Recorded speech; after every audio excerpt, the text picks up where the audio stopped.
یہی بڑی شہادت ہے کہ آج ہم اپنے نبی پاک حضرت محمد مصطفیٰ صلی اللہ علیہ وسلم کے یوم ولادت کے موقع پہ مرکزی شریعت کمیٹی کی طرف سے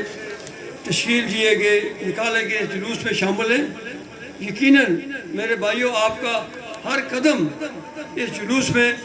آپ کی لیے بخشش کا سبب بنے گا۔ میں انجمن تاجران کا بھی مشکور ہوں، یہ ان کا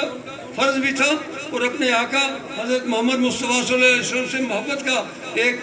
فریضہ بھی تھا کہ وہ ہر حسب سابق انہوں نے پھر یہاں پہ ایک استقبالی حضور پاک صلی اللہ علیہ وسلم کے جو پروانے تھے، جو ان کے جلوس میں شامل تھے، ان کے استقبال کے لیے اللہ تعالیٰ نے یہ آپ کو سعادت دی۔ تو میری دعا ہے کہ اللہ تعالیٰ میرے شہر کو، میرے آزاد کشمیر کو، میرے ملک پاکستان کو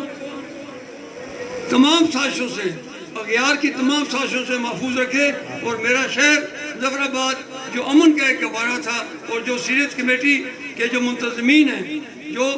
ڈوگرا دور سے پہلے شریعت کمیٹی کا جو ذمہ داری ہے وہ سنبھالے آ رہے ہیں، انہیں اللہ تعالیٰ اور مضبوط کرے۔ اور ہر سال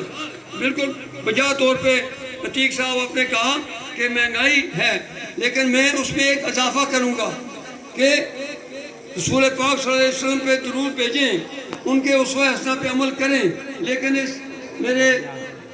بھائیوں اس مہنگائی کے دور میں اپنے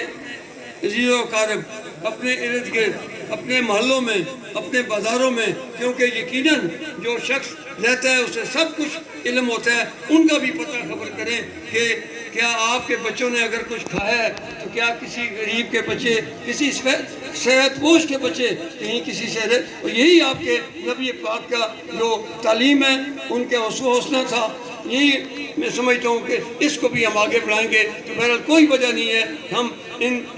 مصائب پہ، ان مشکلات پہ قابو پا سکے۔ وما علینا البلاغ المبین۔